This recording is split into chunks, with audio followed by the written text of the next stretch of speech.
Good evening, race fans. I'm your host, Kane Reif, and welcome back to Speed Weeks at Daytona. It's our second and third of the 4 races in the Cup Series this week as we get set here in Daytona under the lights once again. It's the qualifying duels brought to you by Gatorade here tonight as 56 entries set to attempt to qualify for the Daytona 500. Only 43 of them can enter on Sunday this weekend. But here on a Thursday night, all set to roll, and we're going to take you to the racetrack for your starting lineup, explanation of qualifying format, and more as we go trackside here from Daytona Beach as Justin Allgaier, the rookie in the 84 car for Red Bull, he puts his machine on the front row and is locked onto the pole position, providing he does not go to a backup car before the 500 on Sunday. To his outside, it's another of the Red Bull affiliated cars who have been so strong this weekend as Scott Wimmer in the 04, second position in duel number 1. Third place goes to Greg Biffle, and to his outside, it's his rookie teammate Brad Coleman in the 4th position. 2 teammate lockouts in the first 2 rows of duel number 1. 5th place goes to Clint Boyer and another Alliance teammate to his outside as AJ Allmendinger makes it 4 Red Bull affiliated cars in the top 6 of duel number 1. 7th place goes to Rogelio Lopez, and 8th, that is going to be Juan Pablo Montoya. Matt Kenseth in the 9th spot, and 10th place goes to Casey Kane, a position behind him. Brad Keselowski, his teammate, in the 2. Tony Stewart in the 42 car in 12th. Elliott Stadler making the move over to Richard Childress. He's in the 8. And in the 13th position, Kyle Busch in the 43 with some tension relating to his team in the 14th spot. Jason Leffler, P15 in the 00 now for Gibbs Haas. And 16th is Jamie McMurray in the 40. Boris said for no fear in the 60. He's 17th. DJ Bell in the 77 for Jasper for his first season with that team. He's in 18th. 19th is Jeremy Mayfield for Petty. 20th, Scott Steckley in the 23. Justin Labonte making some part-time starts for Phoenix in Cup. Been a long-time full-time driver for them.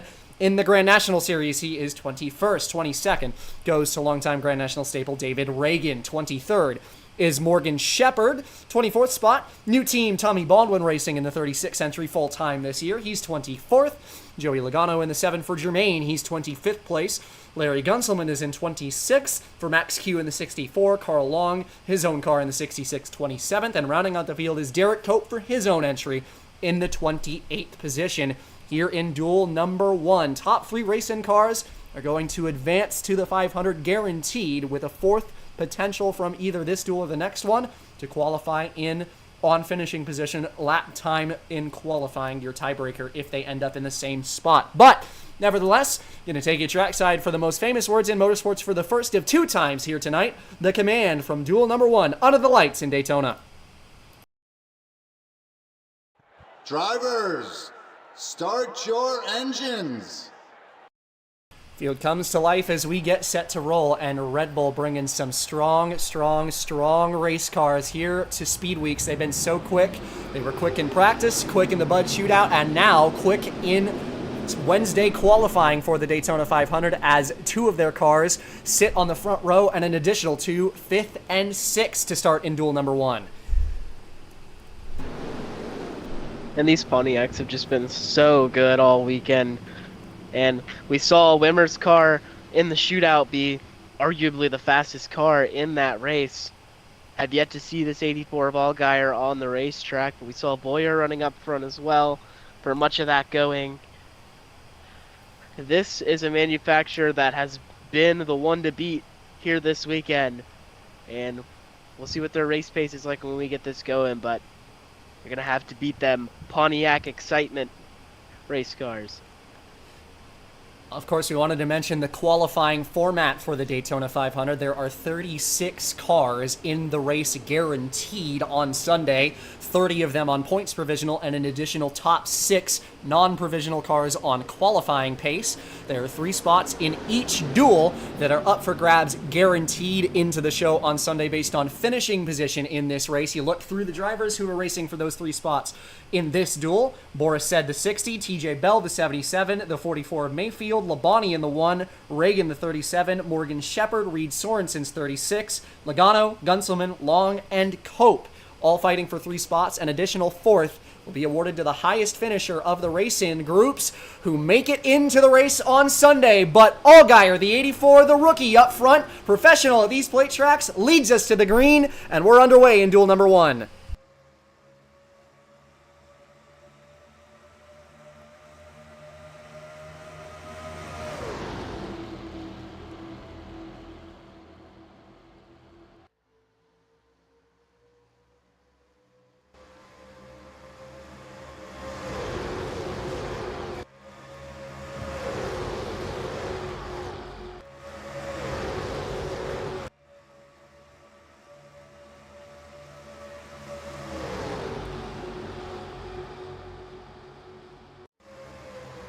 Already a swarm of a field coming out of turn number 4 at speed for the first time here tonight. Greg Biffle getting hounded by the Red Bull boys who are trying to work their way towards the front. That's Clint Boyer in the 4 for Morgan McClure. On the bottom, trying to take away the second position is Justin Allgaier, the pole sitter for the Daytona 500 in his first start with Red Bull. Not his Cup debut this upcoming Sunday.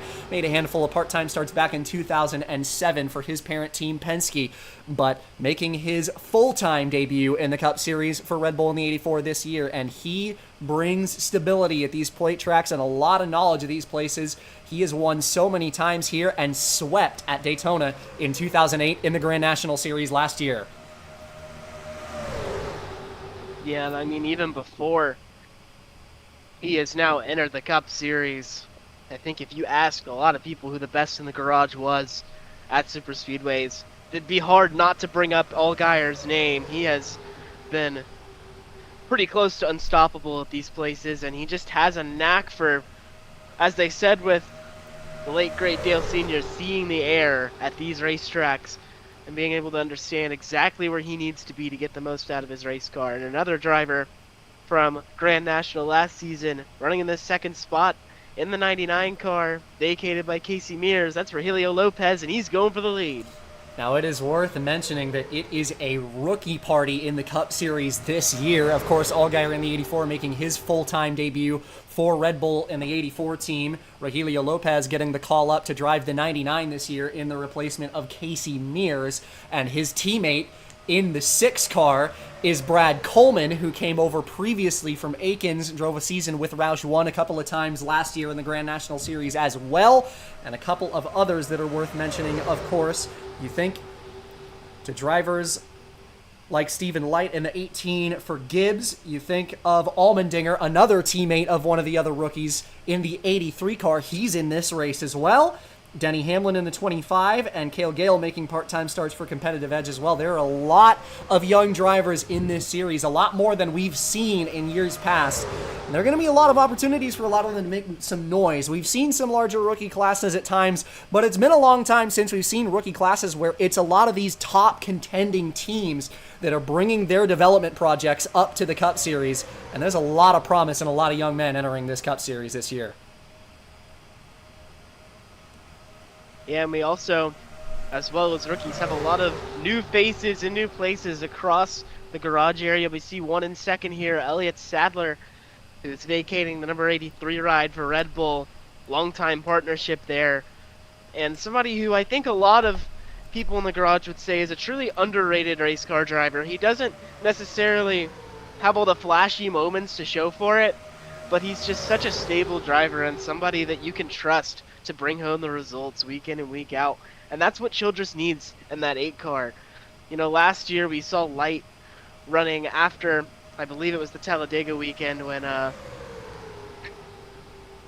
Jeff Burton was eventually taken out of that car.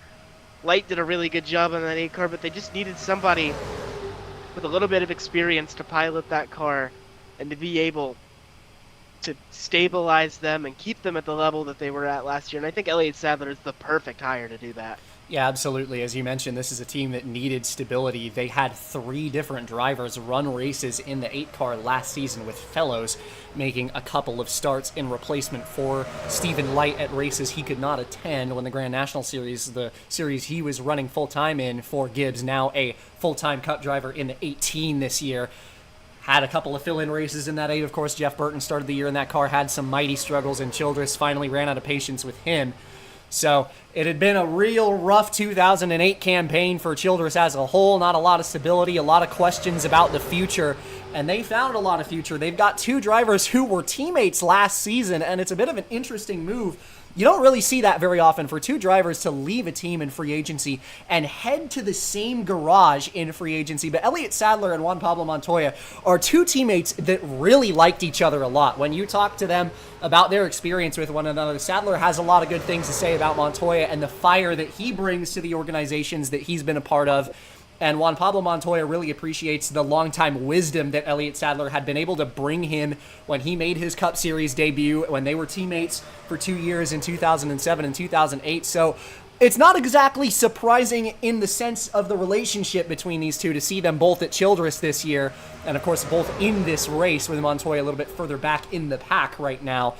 But it's really not a very common thing to see two drivers leave in free agency to the same team, but they definitely like each other, and it's not a surprise that they're teammates at Childress now as well.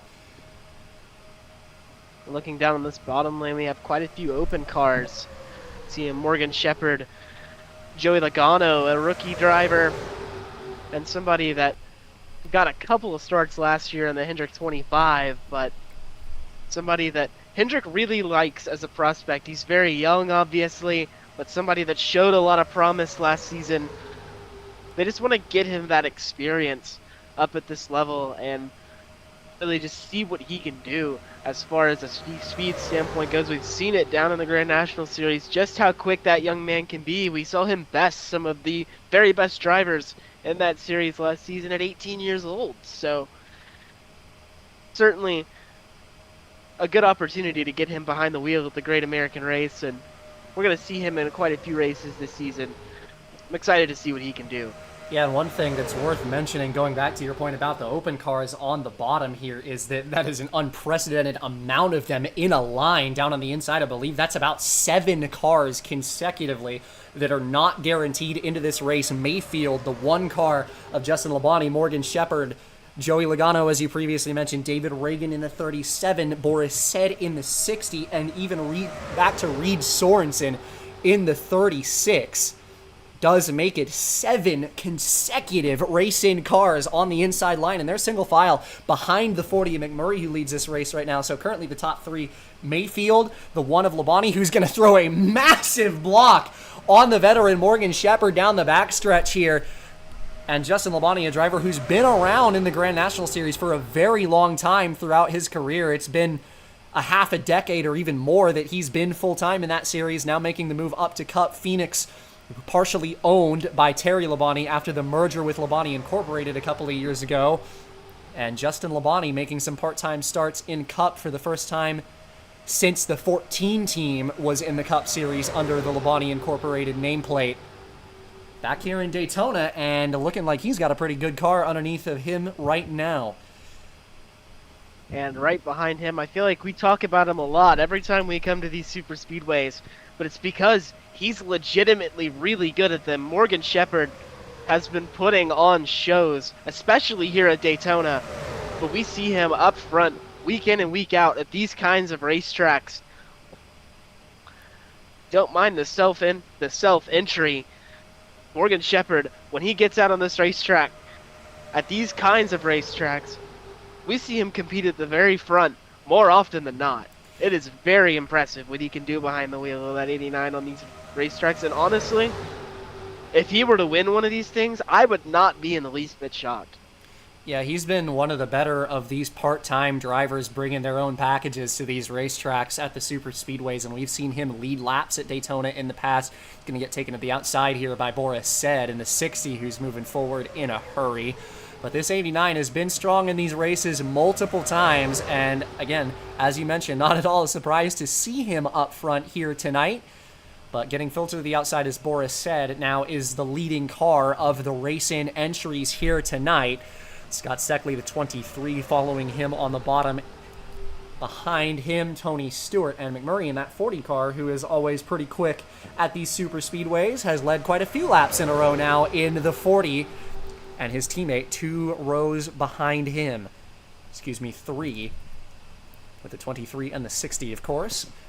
But 2 rows between these two Ganassi cars as they head down the back straightaway, and McMurray still in the lead as down the backstretch, Steckley getting aggressive with the block, trying to keep the teammates apart as Tony Stewart and Steckley in the 23, the 42, down on the bottom to follow up to the back bumper, and McMurray for the lead. We're still a ways off of it, but I do want to mention in this race we will see the first pit stops of the 2009 season. We expect to see it later on in the going, but it's going to be interesting to see, especially at a plate track where it is very hard to get down pit road. We could see that bring a little bit of chaos and shake up who may make this race and who doesn't.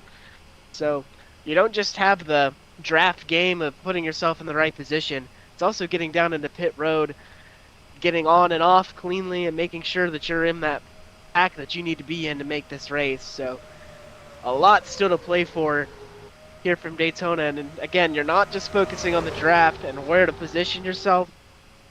You're thinking about the whole team effort here at Daytona as well. Yeah, absolutely. That's a big thing that a lot of people don't really talk about a whole lot in these dual races. We've seen cautions throughout them before that result in the pit stop taking place under caution period, but usually these races tend to go green. We see a lot of green flag action, especially at Daytona. It's usually Talladega. You see a lot more trouble over the course of a race, especially when it comes to mechanical issues. Extra speed, a little bit more demanding of those race cars. But going back to your point, side tangent aside, pit stops are incredibly important at this racetrack, and the big thing that's going to be on everybody's mind, especially the racing drivers, is you want to have a clean pit lane and you want to nail your pit stop, because it's not going to matter how much you run up front, how good of a car you have over the course of a full run. When we're all together, when the pack is fully settled throughout this first run, it's going to matter where you come out and which pack you're a part of, because this pack always gets split up on that pit cycle, and it's right at the end of the race, so you usually don't really have any time to make up any problems that you have on pit road. So these guys are going to have that on their mind all night long. It's not going to really matter. You see, of course, Logano, who's in a good position now, but a bad pit stop could kick him right out of this race.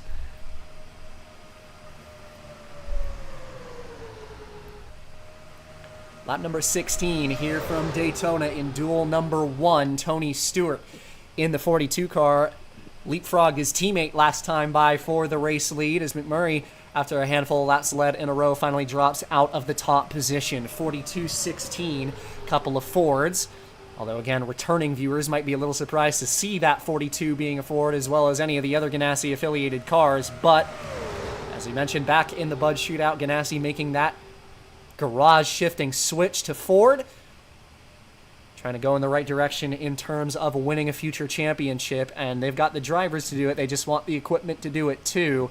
But fellow Ford Greg Biffle, one of those Roush drivers, all three of the Roush affiliated cars in this race, the 16, the 99, and the 6, are all in duel number 1, and they've shown some fair share of speed in this race. Lopez has been up front. Now Greg Biffle going to lead his first lap of the night. No, he's going to get taken 3 wide down the front straightaway for a moment, as Clint Boyer, as you mentioned, the Pontiacs have been so strong over the course of speed weeks, and Boyer, who had the lead once early in this one, is going to be one of the first to find his way back to the top spot. And as much as we've been talking about these open cars, it is worth mentioning that I do believe 3 of them have fallen out of the main pack. That'd be Carl Long, Derek Cope, and Larry Gunzelman, who have all fallen out of the draft and are hoping for a caution to put themselves back into this thing. But up front, Clint Boyer, and a guy that we haven't talked about yet this season throughout the little bit of this Duel 1 and the Shootout, there's Jason Leffler, who's moving over to a merged 00 team with Gibbs. It's still the same race team, but has been merged into the Gibbs banner. So we will see them run a, I believe, 5-car entry. That would be correct. And that 00, we've seen him over the course of his career be really good at these super speedways. Nearly won Talladega last season. I remember him being, I think he was leading that race at the white flag. So definitely don't count him out. As we see another rookie driver, AJ Allmendinger, pushed by his teammate, the pole sitter Allgaier. And I'll tell you what, of all of these rookie drivers, I have sky-high expectations for Allmendinger. I loved what I saw out of him in the Grand National Series last year, especially towards the end. We saw so much speed out of him in that 83 car down there last year, and in his limited starts in the Jasper 77, he performed very admirably. So moving over to this 83 car with a beautiful paint scheme, I think the sky's the limit for this kid. And here come those aforementioned Red Bull cars, 4 of them in a line, and down to the bottom, Allmendinger followed by his teammate Kenseth, as they're going to play a little bit of racing game between themselves, a little bit of infighting here, as Allmendinger, the rookie, wanting to get a lap led here in duel number 1. Kenseth with him, although Kenseth is trying to force him up the racetrack, maybe make a move for himself, but AJ Allmendinger in the 83 becomes yet another rookie to have found his way to the top of the table in this race. There are so many of this rookie class in this duel, and all of them in some great cars. So Allmendinger now up front. He's got his veteran teammate Matt Kenseth in the 17. Behind that, TJ Bell in the 77. Not a Red Bull affiliated car, a Penske affiliated car, but another Pontiac. And those red triangles have been so fast this Speed Weeks. Yeah, and we've seen them be all running together for a lot of this Speed Weeks, and I think that's a lot of the reason that they've been so fast in the race pace. We saw them bad fast in qualifying as well, but they've been able to maintain that in the races because they're working together better than the other manufacturers, and they're positioning themselves to push each other towards the front instead of being all scattered around the pack. And I think that's really the key to success for a manufacturer at these kinds of racetracks. Yeah, it's really helped him out. You've seen them come back to the front a couple of times now in this race, and it was that 4-car line of the 4, the 83, the 84, and the 17 that all pulled up to the lead. Now that they're up front, they're going for that top spot, as Kenseth is finally going to leave his teammate out for the first position in this race as we approach halfway. Hitting that halfway mark here is Matt Kenseth into the race lead. Behind him, Boris Said, who previously found his way towards the front of the table in that No Fear entry. Partially Gibbs affiliated is No Fear, and No Fear was the recipient of the 60 team from last season, as Boris Said, who already split last year between No Fear and then Haas CNC Racing, getting his second full-time bid in the Cup Series, this time with the 60 for the entire year as a No Fear entry. Still the same sponsorship that was on the Haas machine last time in 2008. But he's going to find his way to the lead here with the 99 behind. A couple of rookies, the 84 of Justin Allgaier found his way back down to the bottom relatively quickly after getting filtered out by his teammates. He's third in line on the inside lane. So 2 rookies follow Boris Said, who is a bit more of a veteran face despite being only his second full-time season. He's been around in the NASCAR garage for quite a significant period of time, just not too terribly long as a full-time driver. And Lopez going to take the look to the bottom here. It's a bit of a split interest up front. Chevrolet, Ford, then Pontiac, and then a Dodge behind that in the form of Kyle Busch, who has found his way to the front of the field for the first time tonight. And Kyle Busch and that 43, and really, we've seen Petty as a whole this weekend looking pretty good. You know, Dodge doesn't have a whole lot of teams anymore after the Ganassi shutdown, and I wouldn't be surprised if you see a little bit more focus for Mopar to put into Petty coming into this season. Maybe they'll run a little faster this year, and Kyle Busch certainly needs that to be the case. Yeah, absolutely, and it's going to be a competition for them with newly entering PPC, who makes the switch from Ford to Dodge in response to their pipeline to the top of the table being shut off by Ganassi, making the switch to Ford. So it's going to be a competition between them and Petty to kind of fight for that top of the stable focus from Mopar and their program, as Justin Allgaier, the pole sitter, looking to take the lead back for the second time in tonight's race, side by side with the rookie Lopez on the outside, and the 99 just noses him out for the lead. As you can hear it passing the camera there, our first lap traffic of the night, Larry Gunselman in the 64 is going to pose a threat to our leaders as they close in with 20 laps to go in duel number 1. Seeing a couple more open cars on the bottom. We see Reed Sorensen down there in the 36, who's been up and down all night, but has started to find his way back to the front in that newly entered Tommy Baldwin Racing 36. I'll tell you what, that's been a pretty good car over the course of this race. Absolutely. He's found his way to the top of the table a couple of times for Tommy Baldwin. As you mentioned, the new team running at 36 full-time for a journeyman driver in Reed Sorensen. And another story I'd like to tell the tale of right now is Rogelio Lopez, who you can usually find a teller of who's got some of the best cars in the field in terms of how much time they do or don't lose on the outside. And the 99 has been the first car of the night to hold steadfast on the outside and versus the pole sitter, no less. So that 99 car is looking pretty good, but it's at a pretty inopportune time with the 64 of Gunselman about a set of corners away from being caught by the leaders, and it's going to be a question of where they catch him, and it will be right on corner exit. They're going to try to split him 3 wide here.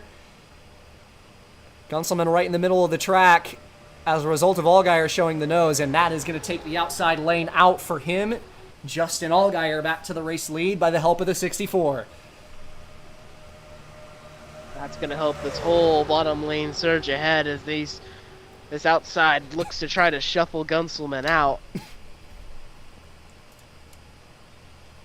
That Max Q Motorsports 64 will go a lap down. And without a caution, his chances of making the 500 are very likely dashed. Brad Keselowski has the door open for him thanks to the outside lane being opened up. Allgaier forced up the racetrack, and the two Pontiacs, two opposing teams, split each other. And the 2 takes back over the race lead, but here comes Tony Stewart on the bottom taking a look, and Justin Labonte in the 1 car down on the bottom, once again finding his way towards the front of the field. He moves into the 3rd position and was 15th at the stripe last time by. Justin Labonte moving up through the field.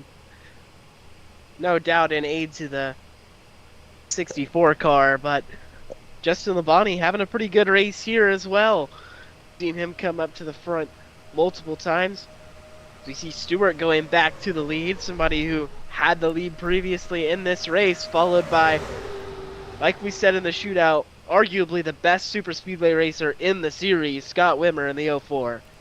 Wimmer, who hadn't found his way up to the top of the table since he had dropped out early as a result of his outside lane qualifying position in this duel, finally is going to show his way to the front of the field. Red Bull, as we just keep mentioning, have had such a good program set up for Daytona this year and continue to dominate the scene. And they've got, again, every last one of their cars is in this race. So Wimmer out to the lead now. He's got Biffle in the 16, who's been strong in this race. Behind him, Casey Kane in the 12, who made his way into the top 5, but not the lead earlier in this show. Behind the Mayfield 44 entry, who has also been pretty strong in this race as well. And now that we're getting down to crunch time and you start to think about pit stops, I want to ask you, who is going to make the Daytona 500? It's going to be a big question. I think the 44 at Mayfield is in a great spot. Of course, that's a car that just barely missed out on qualifying for this race on speed. He's had a good race car all night long, and he's been up front more times than almost anybody in this field in terms of the race ends. I think Justin Labonte in the 1, of course, has had a great car as well. And although we've talked about him just a little bit less, I'd say that 7 of Joey Logano, who has been up front exactly once in this race and is starting to find his way back forward as well, I think it'll be him to make that 3rd and final spot. And if you ask me, our wild card spot from the 2 duels for that final 4th position in on finishing position in this duel, give it to Morgan Shepherd in the 89. Yeah, I am liking that 89 car. He's not up here at the moment, but a lot of time to get back up there before this race is over.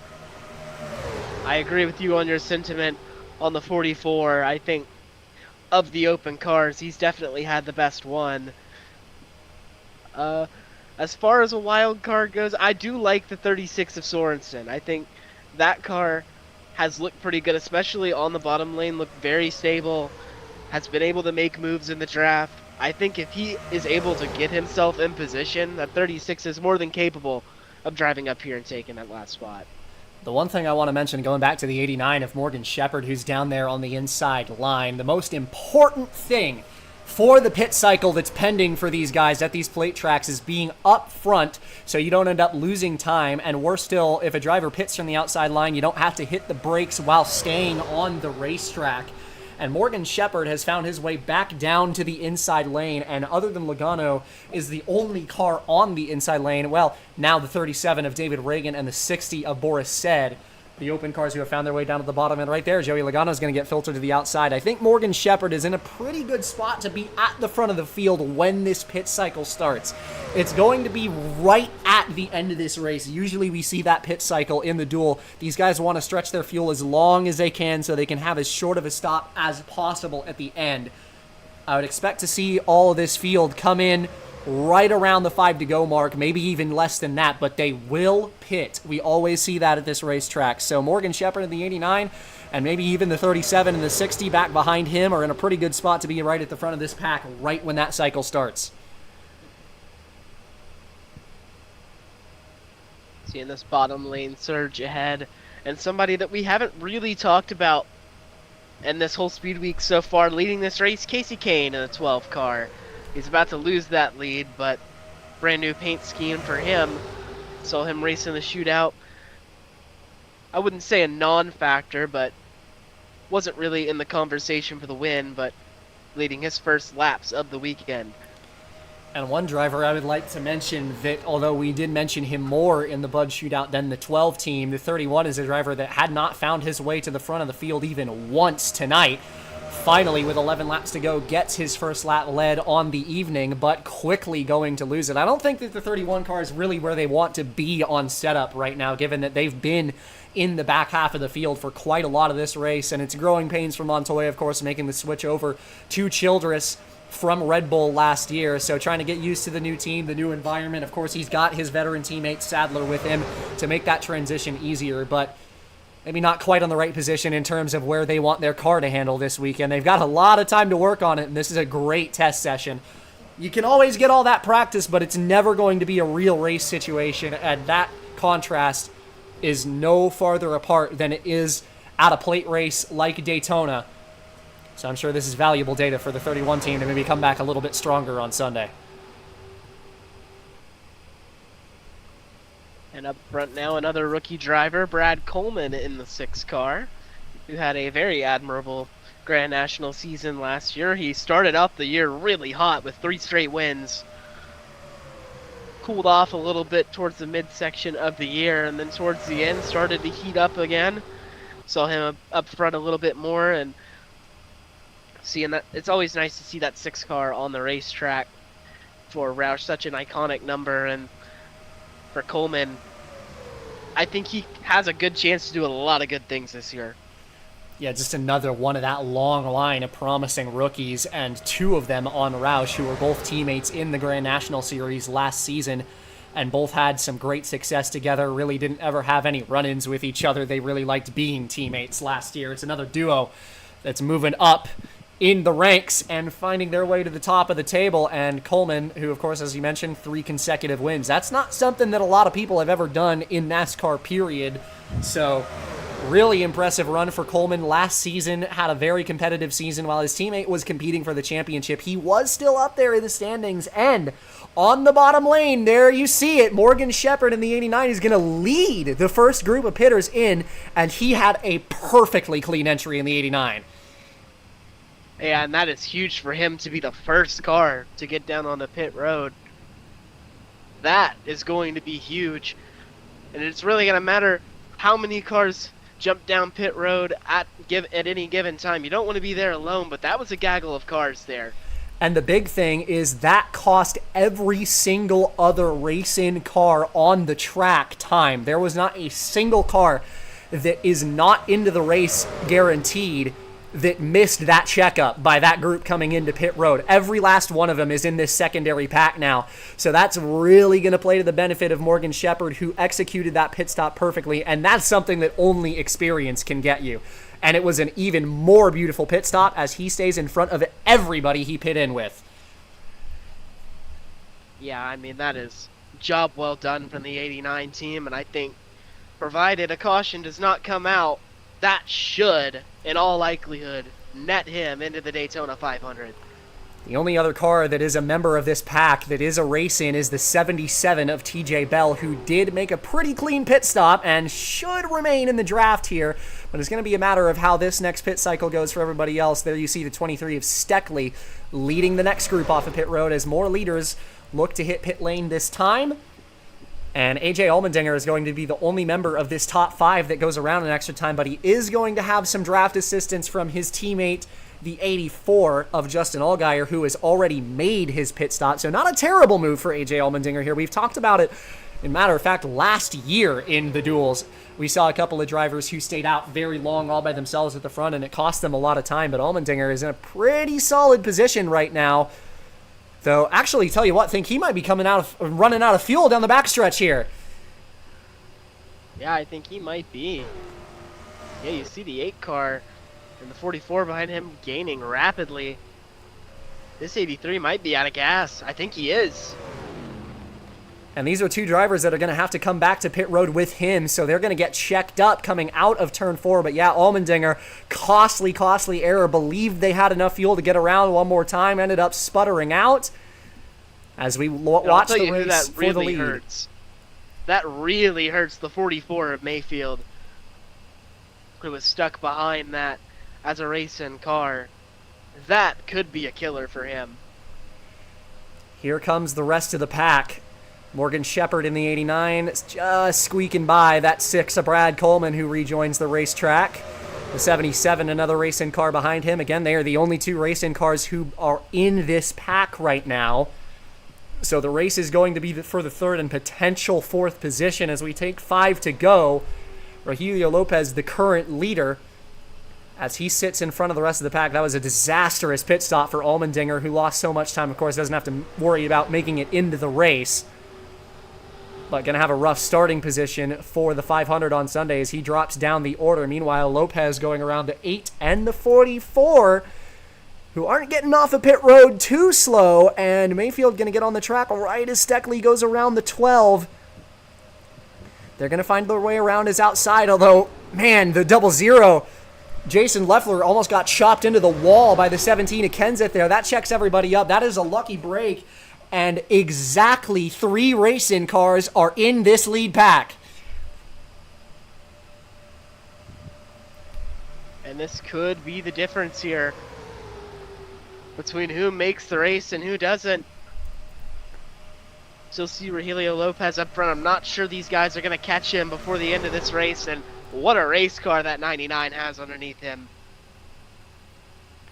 Casey Kane, the 12, currently the only car in his slipstream down the backstretch, but he is catching at a rate of 5 miles an hour or more as we come to just 3 laps to go this next time by for the 99 and the 12. Behind them, this secondary pack is catching in a hurry. They will get there. But Casey Kane in the 12, who we hadn't really talked about a whole lot all night, finds his way into a good position at the end of this thing, and he's going to take a look to the inside. Lopez blocks him down to the double yellow. And here come the hounds. Sadler going to get left out, and here comes Scott Steckley on the bottom in the 23.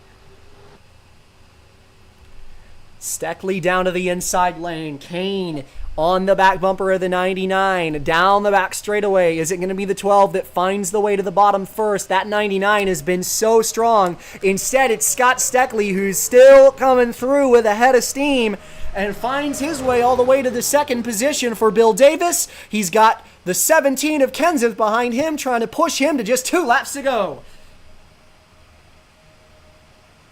But Kenseth moves to the bottom for 2nd place, taking 2 laps left.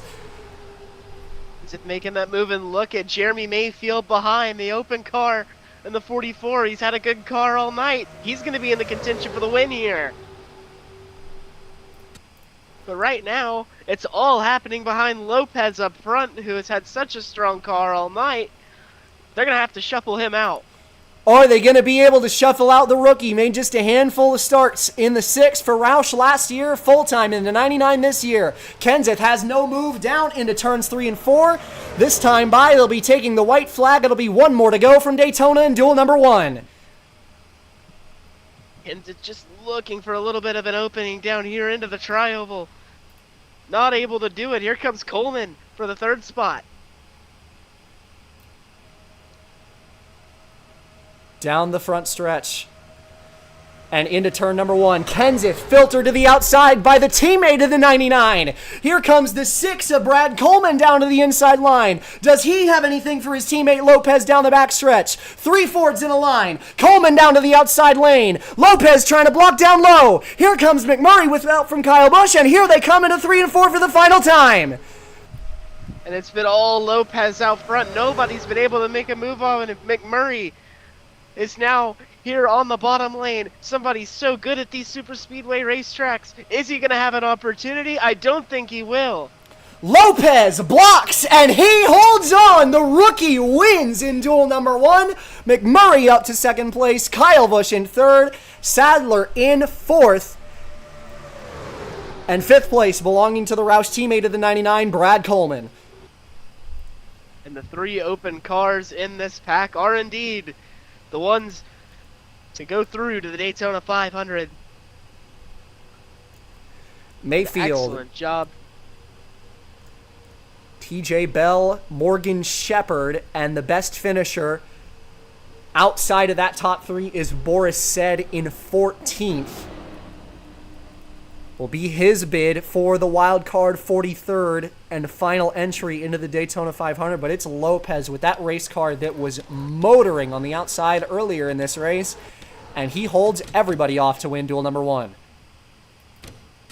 Yeah, and like you said, it was a strong indicator when he was up front and being able to hold his own on that outside lane. But man, once he got that lead late in the race, it all happened behind him. Nobody had the speed to challenge that 99, and a very capable driver behind the wheel and a great race car tends to lead to some very good things. And what a story it would be going into the 500 for a rookie to take the win. That's a lot of thinking to do, but I don't think we've seen a race car that quick this weekend yet.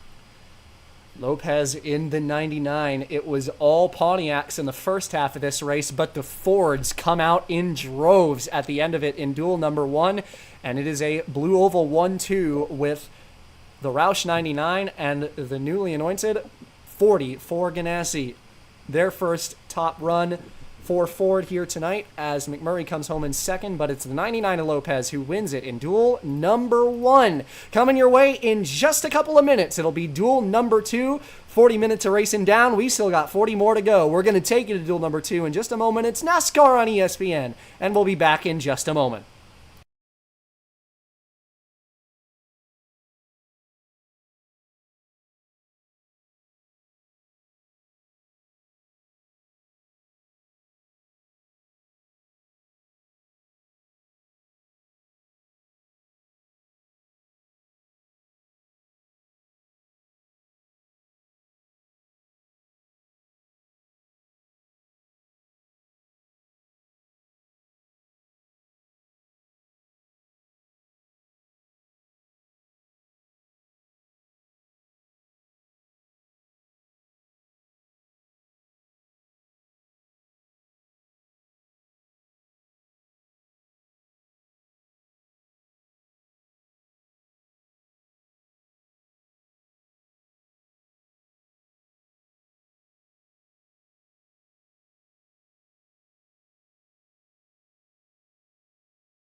Happy to bring you back here from Daytona as we get set for the second of the Gatorade Duels here tonight. 40 minutes and 45 laps of racing. We've still got 45 more laps coming your way here in the second duel as we get set for the second of our qualifiers here tonight. Jimmy Johnson in the 48 car is your outside pole sitter, and he starts from the lead. To his outside is Kurt Busch in the 01 starting this one.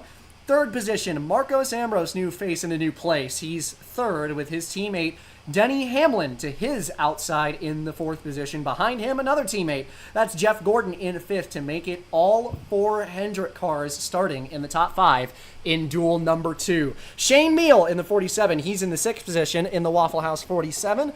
And to seventh place, DJ Kennington is in the 81, and to his outside is Robbie Gordon directly behind his teammate in the 13. Todd Cleaver in the 98 starts this race in the ninth position. Carl Edwards is in 10th.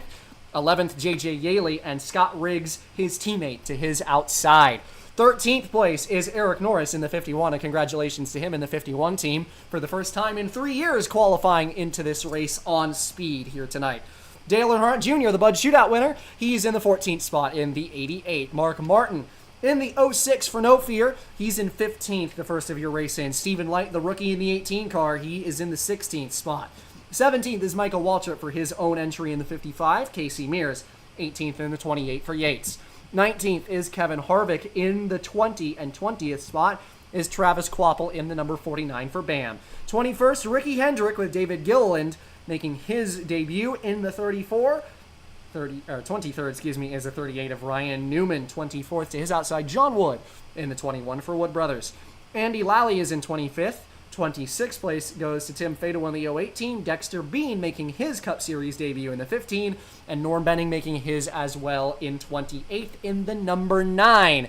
And we take you to the racetrack here in duel number 2, a 28-car field in this one as well. 45 laps coming your way. So we take you trackside for the most famous words in motorsports, the command for the second time tonight here from Daytona.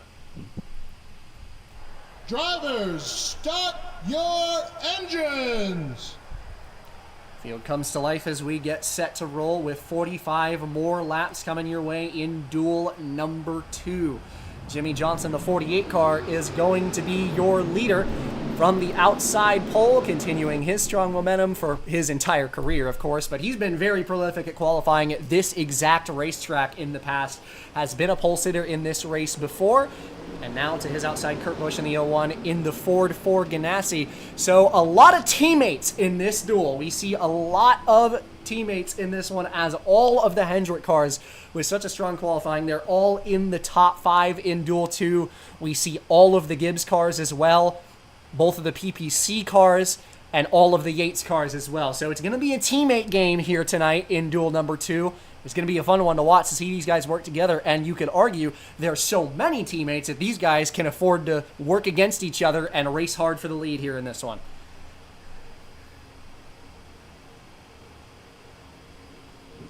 We've seen the speed from those red triangles, but them bow ties have been no slouch at these super speedways either. We saw Hendrick sweep Daytona races last season with Wimmer winning the 500 in the 5 car that Ambrose is now a part of, and Jeff Gordon winning the race in the summer for his first win of his championship winning season last year. So certainly expect those Hendrick cars to make some noise in this race, and a lot, like you said, a lot of teammates in this one, so expect a lot of cooperation throughout the pack. Pace car peels in. Jimmy Johnson, the 48, leads us to it. Duel number 2 is underway. The 48 leads us to the green.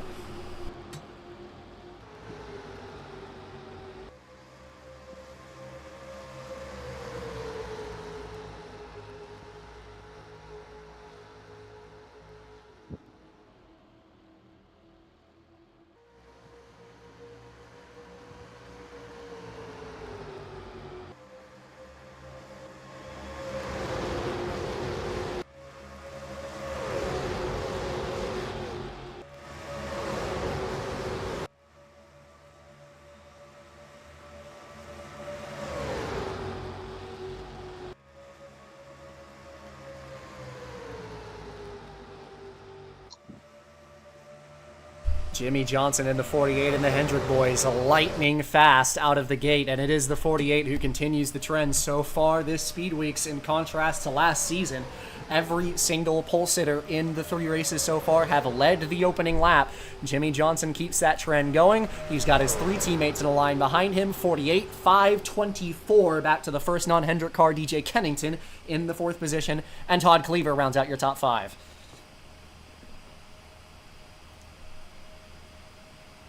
First car to pull out a line is going to be Marcos Ambrose, as we keep mentioning, making this big switch over to the 5 team for Hendrick. This is a team that has won so many championships in recent memory. Jeff Gordon with 2 championships since the turn of the century back in 2001 and then 2008, actually 3, excuse me, including 2003. Jimmy Johnson, the 2004 Cup champion as well. Marcos Ambrose joining a strong list and a strong team who have been so championship-oriented over the last couple of decades, and he's got a strong group behind him, but he's going to jump out in front of his teammates to take that lead away, and DJ Kennington, the 81, follows him down to the bottom. Behind that, Cleaver in the 98. Fellow Ford on his bumper is Kurt Busch, who finds his way down quickly from the outside line on the outside pole. And Eric Norris in the 51, as mentioned, already qualified into the race on Sunday on speed. He's 5th in line on the inside. And I'll tell you what, one of the drivers that impressed me the very most over the course of the 2008 season was that 98 of Todd Cleaver. He punched above his weight on so many different occasions last season. And I think that kid, obviously proven by a Grand National Championship, he is a real talent, and that Aikens team is starting to be on the upswing now, and I think provided they can continue going their upswing, think of a Clint Boyer trajectory. Todd Cleaver has that kind of talent. Yeah, he is such a talented young man, and once again has been so good the last year and a half. This is an Aikens team that was kind of on life support at some points through the start of their tenure in the Cup Series as a full-time team until they brought in David Runeman before Cleaver back in 2007 to have a full season with the team. They dropped him in favor of Cleaver to get Cleaver some Cup starts at the end of the year, but Cleaver has taken that team from a stable point at the back end of the midfield to a full-fledged top 15 contender every single week. He's such a talented young man, as you mentioned, and that 2007 championship that he won in the Grand National campaign, he was so much better than everybody else in the field that year. And it's any surprise that he takes a team that had been struggling just a little bit when he joined them and has made them into a force to be reckoned with in the midfield. And they've got a strong future ahead of them if they keep the 98 driven by Todd Cleaver.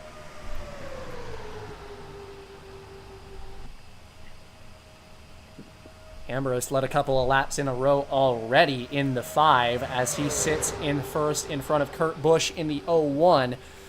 Eric Norris in the 51 in 3rd. Then our first 2 open cars. That is the 06 of Mark Martin, who's making his triumphant return to Cup Series racing, running a not insignificant portion of the calendar in the 06 this year. Behind that is Michael Waltrip in the 55, who had a stunner of a performance in the Bud Shootout last Sunday. And once again, looking like that 55 has got a pretty strong Ford underneath him, as we keep mentioning, a car prepped by Ganassi, with Michael Waltrip a part ownership stake of the Grand National operation for Chip's team. And once again has himself another car that looks like it's pretty stout, but a couple of underdog faces behind a heavy-hitting top 2, with multi-time Cup winner Kurt Busch behind Marcos Ambrose, who's been so close on so many occasions, and of course, this rejuvenated 5 team.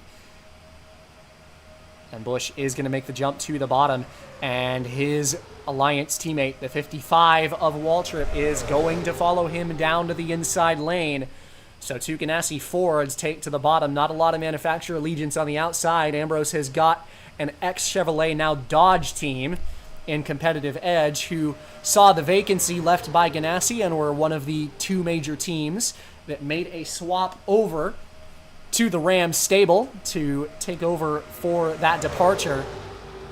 and a split season for the 51 entry this year. Of course, Eric Norris had previously announced that he was going to retire from NASCAR competition, but a bit of instability from that team left them to offer him a part-time stay for the 2009 campaign at least. And Eric Norris making another attempt at the Daytona 500. It was hard to say no when he had failed to qualify for this race a couple of years in a row, and I have not seen him happier since after Daytona 500 qualifying on Wednesday, when he learned that he put the 51 into the 500 on speed. It's such an achievement for this team, who have been a staple of the back end of the field as a full-time operation for the last handful of seasons with Eric Norris at the helm, and he now serves as a mentor. It's Cale Gale, who's doing a part-time season with Mopar funding in the 51, doing about half and half split between those two. But Eric Norris getting the nod for the 500, a race that means a lot to him.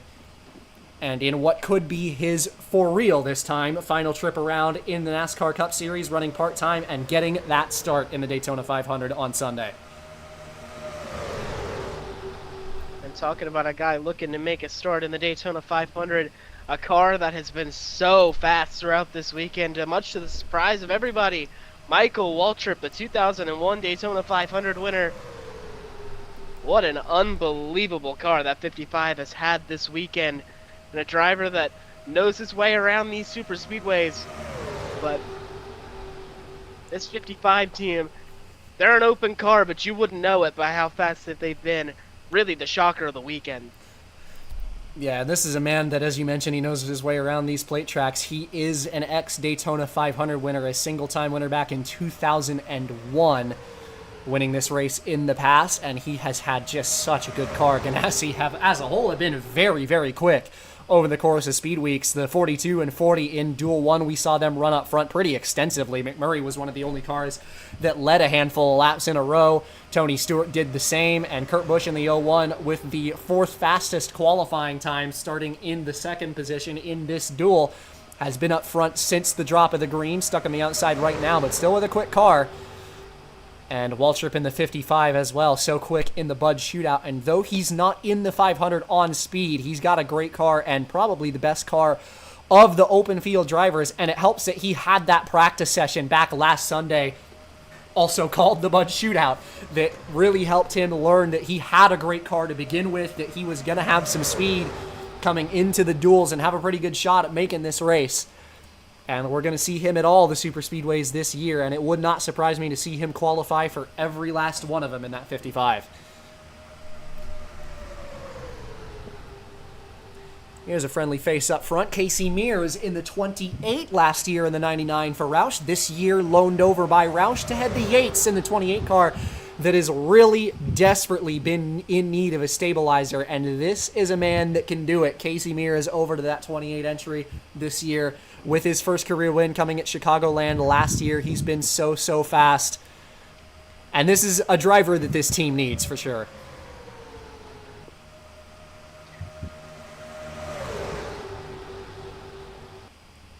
Rookie on the bottom of the 28, that's Stephen Light in the 18 down to the inside line, trying to get around him for P1. Ricky Hendrick in the 02. Directly behind that in his second year for Roger Penske's 02 entry. But a huge run by the 28 of Casey Mears down on the outside lane going into turn 1 that time. But I don't think he's quite got Rogelio Lopez speed in that 28, but was really fast. Running down into turn 1, Stephen Light trying to throw the block and keep him behind, and he's just about going to do it, though that might open the door for Ricky Hendrick on the bottom.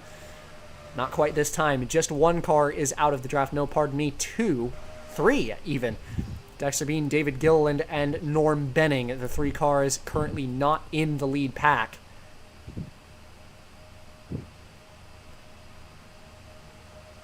But Stephen Light in control of this field. Ricky Hendrick behind that is Dale Earnhardt Jr. in the 88. Winner of the Bud shootout last Sunday, and had a pretty great car throughout the course of that race.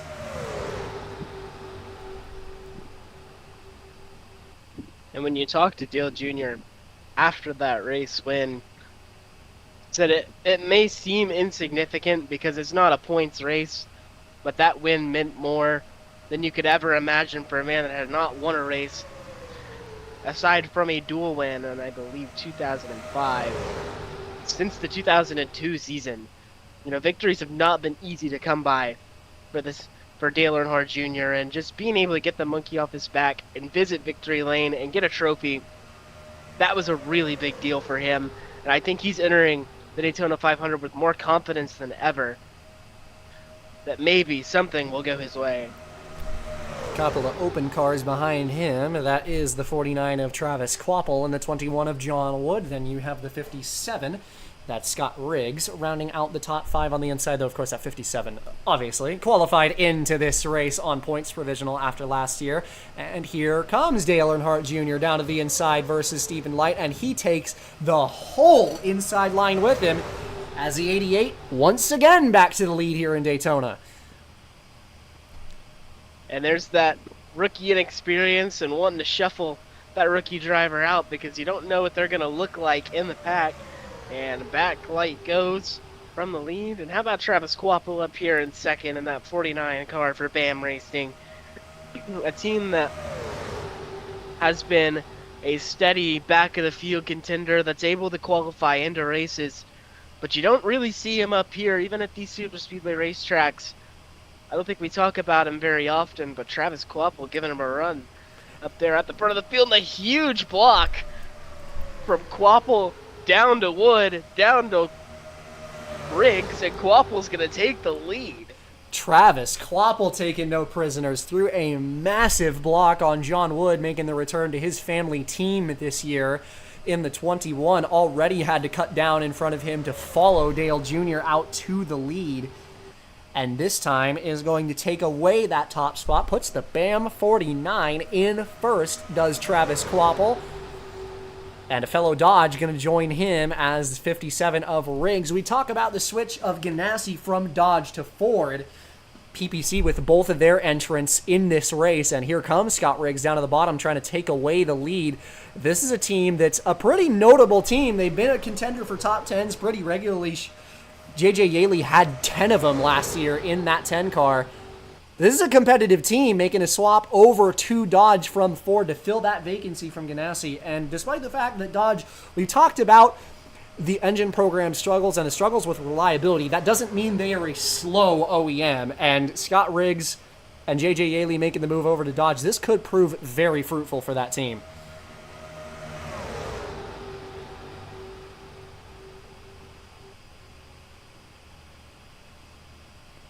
Riggs, Shane Meal, then Jimmy Johnson, the outside pole sitter, and then the 13 of Robbie Gordon.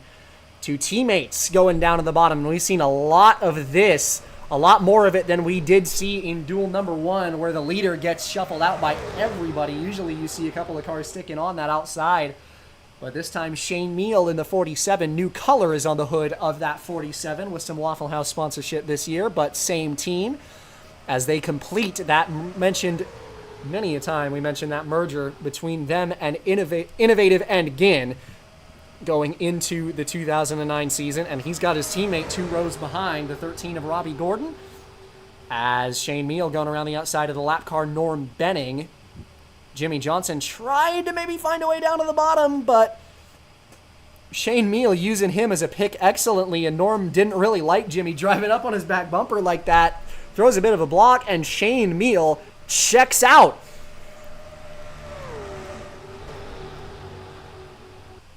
A veteran move from a second-year driver. But you don't really think about it like this, but Shane Meal, not necessarily in the Cup Series, but in the sport, Shane Meal has been here for a long time, and he knows exactly what he wants out of a race car, and he knows some veteran moves that maybe you don't think of a second-year driver. And that was just a really good example of it. Wow, and Carl Edwards in 19 just chased the 13 of Robbie Gordon way up the hill in turn 1, forced him out wide to take that inside line with his teammate in tow as he tries to break apart these two Ginn Innovative teammates. And here comes the 19 of Edwards down to the bottom. First time we've seen him up front here tonight as we approach the halfway mark in this race in just a handful of laps. Kennington right behind, who's been up front at least once in this race already, but Shane Meal continuing to lead laps as 19 can't filter him out just yet.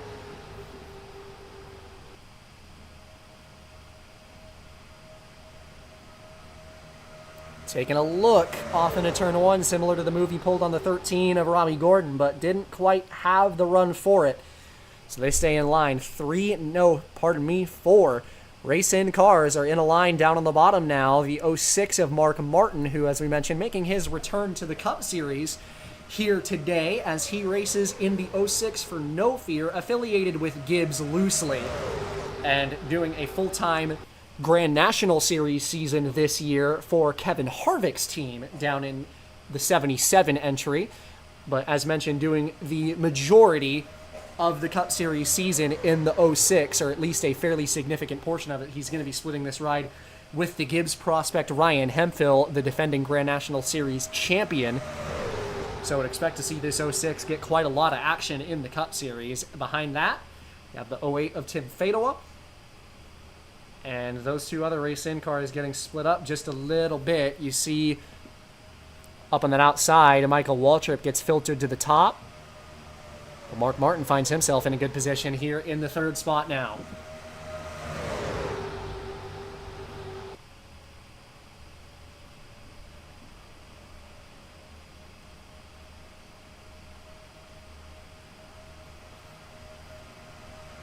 Edwards the leader, Kennington 2nd, 3 Gibbs cars in a line as the 06 sits in 3rd. Behind that is Todd Cleaver finding his way up through the mix.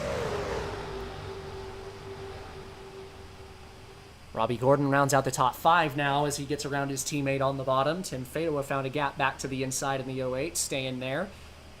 Another dodge behind him is Eric Norris, then JJ Yaley in a big move on the bottom as DJ Kennington going to bail out versus his teammate. He wants to take away the race lead from the number 19, and halfway into this race, he is going to take away that top spot with help from Cleaver in the 98. Cleaver really has had one of the strongest cars in this field. And he showed it right there, showing the nose underneath for the race lead.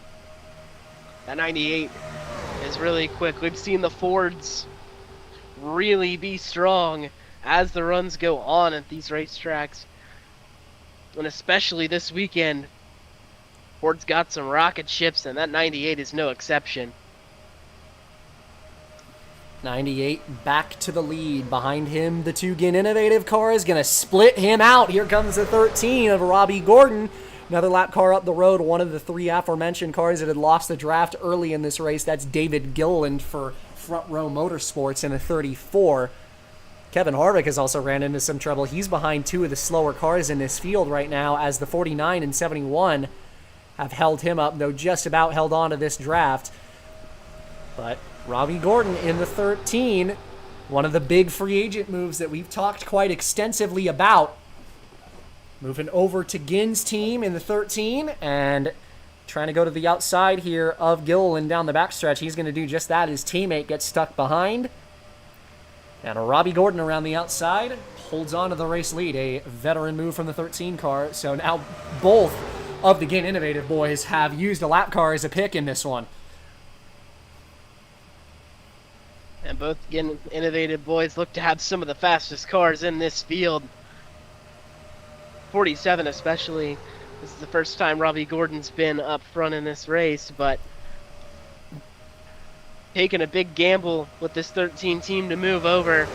We know Robbie Gordon's a risk taker, and Robbie Gordon is a success maker. So don't be surprised if that 13 is contending for the championship at season's end. Yeah, this is a team with a lot of promise and a lot of just brightness in their future. And meanwhile, the 98 of Todd Cleaver, it's a battle of 2 bright-futured teams battling for the top spot as Cleaver. It's been a lot of the same few guys who have led laps for the last 10 or so laps through. Cleaver's found his way to the front a couple of times, and now the Gibbs duo of the 19 and the 81 again finding their way out front, though this time in a reverse order as Kennington leads the 19. 3rd lap car is on the horizon for the lead pack. That's Dexter Bean's number 15.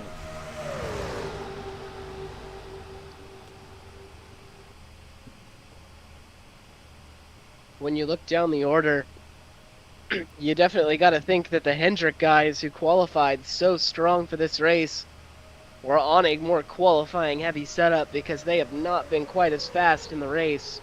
We've seen the 48 get up here, but really we haven't seen the 24, the 5 since the start of the race, or Hamlin in the 25. All race long, it's been those Gibbs Chevys, the bow ties of Get Innovative, and that 98 has really set the pace of this one. 15 getting lapped, 98 pulls ahead as a result. Kennington finds his way through first, back down to the bottom. 98, 81. Then you got Mark Martin on the outside trying to go around the 15. Edwards trying to split him 3 wide down the back straightaway, not quite able to do it. Here comes Kennington with a big head of steam. Does Cleaver have the ability to block this run? He tried it, but not quite. Instead, they go 3 wide behind as Edwards gets split up the middle as a reward for being a little too patient with the 15, though the 98 of Cleaver found a way back to the inside thanks to Dexter Bean keeping the rest of the field behind. 81, 98, 13. As Robbie Gordon finds his way through that dastardly mix as they're 3x3 in the main pack now. Top 3 breaking away just a little bit, and 2 lap cars that are heading the 2 main lines now, the 34 and the 15. Robbie Gordon first to jump out of line of the top 3. He goes to the bottom versus Cleaver trying to get to P2 as Kennington holds the lead off into turn 3 this time. And you take a look at the cars of the race-ins who are in position to make the show right now. Currently, the 08, the 55, and the 06. The only other race-in cars in this pack that are behind them, the 49 and the 71, looking for a way into the Daytona 500. Yeah, and I've definitely been a little bit surprised by the speed of the 08 of Fedua, who's been up front on more than one occasion, is now sitting in the top 5. We've seen him really strong on that bottom lane, hasn't quite been able to get up to the lead necessarily, but has been hanging around that kind of 5th to 10th range, and that's exactly where you want to be at the moment. Also missed the 21 of John Wood is another car that is trying to race his way into the Daytona 500 at the moment, trying to get around Mark Martin in the 06 for what should be the 3rd and final spot in for the race-in cars. A lot of blocking at the front of this field. Eric Norris almost got himself hooked by the 10 of J.J. Yaley coming out of turn 4 that time with 15 to go at the stripe. Still Kennington in the lead, still Cleaver in second. Now it's Shane Meal in the 3rd position as Robbie Gordon gets filtered out on the top. Tim Fedua, as you mentioned, has looked surprisingly strong, moved into the top 5. J.J. Yaley in the 10 is going to move to the inside to filter him out. Casey Mears looking to jump down to the bottom as well. Here comes Cleaver once again trying to find his way to the front of this field, and we are about 5 or so laps from the start of our pit cycle here in this one. We're starting to see this pack get more racy as the lap cars are starting to get filtered out towards the back of it. Saw Dexter Bean jump down to the bottom in front of Kurt Busch and hold everybody up behind him back there. But up to the lead again, gonna be Todd Cleaver. J.J. Yaley in the 10 right behind him. And J.J. Yaley, one of the drivers that I'd love to mention that's got just kind of a little bit longer of a tenure than you'd really think. You kind of just blink and it's his 3rd year in this 10 car. You think back to 2007 was his first full-time season up in the Cup Series for PPC, and this is starting to turn into another really long-tenured relationship. PPC as a whole has had quite a few long-tenured relationships with drivers. You think back to even Jason Keller in the Grand National Series in the 57, and Colin Brown entering his 2nd season in the 10 car in GNS for PPC right now. But this is a team that loves to build relationships with their drivers, and their drivers love the relationships they have with their team. And it's been a sign of stability for this team that they've been able to establish those. And J.J. Yaley is another driver that's had confidence just slowly build over the last couple of years. Got a great car, going to take it to the inside, and he goes underneath of Cleaver, taking the 5 of Ambrose with him down to the bottom for the race lead.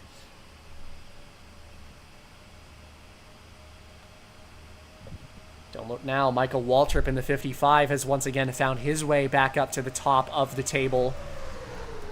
Still has a great car and a car that's capable of leading laps in this race, and he's in a pretty good position to set up for this pit cycle. Really the only of these race-in cars who's anywhere near the front of the field. The only other one that's in a pretty good position potentially for the pit cycle is the 34, and actually, pardon me, the 34 is a lap down, so really nobody who's in contention to make this race of the race-in cars is in a great spot for this first pit cycle. We got just a couple of laps until we usually see our first cycle of pitters. It tends to be around 10 to go, maybe a little bit later than that, so Michael Waltrip is up front at the perfect time right now. Yeah, just has to make sure he doesn't filter himself up to that top lane and fall backwards before then. But that 55 has looked stout all weekend, like we mentioned. If he's able to grab this lead, it'd be game over for everybody else of the racing cars. Even if he gets filtered to the outside here, he's got an aggressive driver, Robbie Gordon, right behind. He's taking a look, and he is going to do it, so that's going to throw Michael Waltrip off here. He is going to still remain towards the front of this field. I would not be surprised to see a couple of hitters next time by, maybe even this time by. Looking like nobody's going to want to do it. So he's going to have to stay right about there as long as he can. He'll probably only fall about 3-4 rows deep. That's a really unlucky break, though, that right as he timed it, Robbie Gordon ends up going to the bottom, and that 13 is shoving the 5 of Ambrose clear of this field. Yeah, that 13 seems to have a heck of a motor underneath him. We saw him get up front and gap the field a little bit. Let's see if he has the run down the back straightaway here to take Ambrose for the lead. And he does. He's going to make a late move. Waltrip hanging tight on the outside lane. Not a lot of help out back on the bottom for Eric Norris, who's got the 34, who was lapped on pace right behind him, and the 51 itself hasn't been too terribly quick today, has found his way up front a couple of times, and that's going to allow Michael Waltrip to find his way back down to the inside lane, and he is going to be the one to help Robbie Gordon pass the 5 for the lead. And that is huge for Michael Waltrip to be able to get back down to the bottom, because that's going to put him in prime position for pit stops, which I believe we saw the start of on this lap in the first duel. It was right around this point, and you're seeing there is not a single other racing car on the lead lap that is on the inside lane right now. So here we come. Going to see a couple cars with their hands out the window. Jeff Gordon in the 24 is one of them. Kurt Busch follows suit as well. Mark Martin and Dexter Bean, a lap car in the 15, but nobody in the pack really got held up that badly there. Pretty much everybody up front stayed together. But Mark Martin in the 06 had a pretty good entry to pit lane there. He's hanging with the 01 and the 24. He's had a pretty good car all night long, so not a surprise to see him come in clean. Waltrip in the 55 is going to take a look at Robbie Gordon for the lead down the backstretch here. I think the 13 is going to hang tight. There's no help on that inside lane with the 34 kind of holding everybody up down low. Let's see who comes in next. Looking like Cleaver in the 98 and J.J. Yaley in the 10. Huge holdup for a lot of that secondary pack. That takes John Wood and Tim Fado way down off the pace. Beneficial for the 49 and the 71, who are towards the back end of that field. They do lose time being stuck at the back of the field coming in, but it's better than getting checked up like this second pack just did. Kennington, Shane Meal, the 08 of Fadoa, John Wood, Kevin Harvick, Denny Hamlin all losing a lot of time. Casey Mears gets caught in between, but the top 3 break away. Ambrose getting aggressive, trying to make a pass here coming in. See if any of these guys elect to stay out. They will not. All of the top 3 come in. Mears is going to elect to stay out by himself. Might get a little wisp of draft from the 01 of Kurt Busch. Couple other cars stay out. Kevin Harvick in the 20. The 08 of Tim Fadoa. DJ Kennington stays on the track as well, though Kennington looking like he's running out of fuel. Rough break for him. Does Mears run out of fuel headed to pit lane? Looking like he's still got full throttle down the back straightaway, but Kennington is for sure out of gas. Even earlier than we saw anybody else run out of fuel coming down pit road last time in duel number 1. Mark Martin, a very good pit stop in the 06, although he's going to get blocked here by Eric Norris, who just threw a huge block on Dexter Bean. That's bad news for the 06 as he gets held up. First 2 cars out of pit road were JJ Yaley and Dale Jr. in the first pack. Here's the secondary group leaving pit lane. A fabulous pit stop for Robbie Gordon and Michael Waltrip. And a disastrous pit stop for the 5 of Marcos Ambrose, who was second of those guys and drops way down the order. Jeff Gordon catching up to the 88 and the 10 who block him in. 5 to go at the stripe for the leaders. John Wood in a good position. Mark Martin should be the 3rd and last car in. Looking like all of those guys are once again all by themselves, as we saw in the last duel. The top 3 of the race-in cars are all kind of by themselves, although Fedua may throw a wrench into that plan. He's leaving pit road by himself here. Here comes that pack with the rest of these race-in cars. And he is going to drop off of them. So Mark Martin and John Wood move into position to advance. Casey Mears leaving the pits in the lead. Robbie Gordon 2nd. 3rd is Michael Waltrip. 4th, Dale Earnhardt Jr. Looking like it'll be about 6 to 8 cars that could be in contention for this win. Battling for P2. And tell you what, the 55 has got a chance to win this duel. Yeah, not only are you looking at him going through and potentially getting through to the 500, I would say almost for sure at this point. Yeah, like you said, he might end up winning this duel. And how about Dale Jr. behind, who could go for the sweep, as we're going to see Robbie Gordon pull the crossover for 2nd place. As it just allows Casey Mears to keep that lead. Just see how these guys navigate 9. Norm Benning here. This is going to be important for the 13 and the 55. They should have plenty time to catch the 28 of Mears. Robbie Gordon's going to have to go around the outside of the 9 of Norm Benning, and he is going to pull it off without much of a hassle. So, down into turn 1 goes Casey Mears, Robbie Gordon, Michael Waltrip, Dale Jr. in tow. You've got the 24 of Jeff Gordon. Kevin Harvick, who had spent this entire duel at the back of the field, finds his way up front. And here comes Robbie Gordon, first race in with his new team, and he's trying to take it to the bottom. First race weekend with his new team, and he's going to go to the lead. Robbie Gordon's been aggressive all night. You know him. And that 13's got a heck of a car underneath him. Michael Waltrip following behind. Dale Jr. finding his way to the front at the end of this duel, just like he did in the shootout. Anybody's game with 2 laps to go. 2 laps left. Robbie Gordon in the 13, Michael Waltrip the 55, Dale Earnhardt Jr. the 88, Jeff Gordon the 24, Kevin Harvick the 20, the 28 of Mears, the 10 of Yaley are the only cars on the lead lap in this pack. And here comes Michael Waltrip to the bottom for the lead. Look at Mikey going to the race lead. He's got help from Gordon behind. He's going to have a lap and a half to hold everybody at bay. What a race car for that 55. He's got to keep it out front. Easier said than done, but he's coming to the white flag out front. Last lap at Daytona here in duel number 2. Michael Waltrip trying to block everybody. Jeff Gordon in the 24 on the bottom. He's going to take it down to the inside with help from Kevin Harvick as they race into turn 1.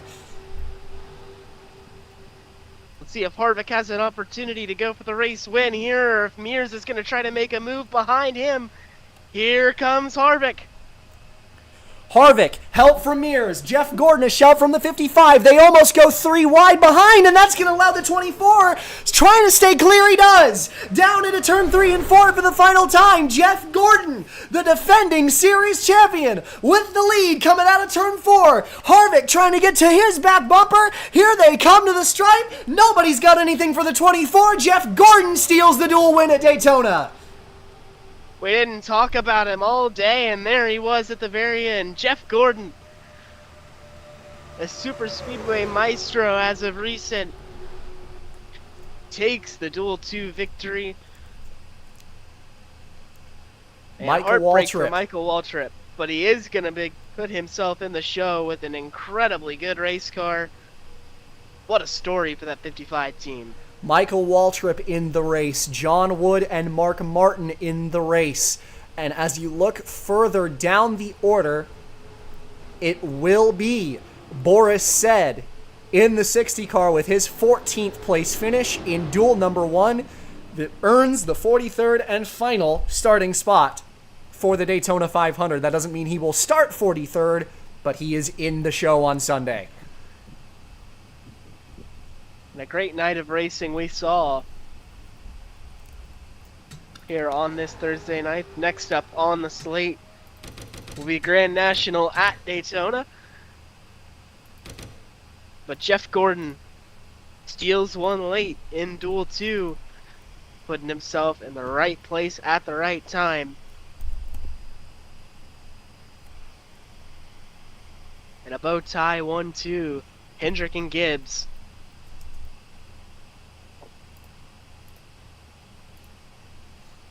And that will do it for coverage here from Daytona as Jeff Gordon in the 24. Maybe not the most interesting winner in duel number 2, but an exciting finish once again. And after this, it'll be the Grand National Series on Saturday as they take to the Camping World 300 presented by Chevrolet for their season opener, and the Cup Series after that from the Daytona 500 here on NASCAR on ESPN to officially kick off points racing in the 2009 season. That'll do it for me and Nate here tonight in the Daytona Duels. We'll see you next time here from Speed Weeks as we conclude this massive week and a half of action.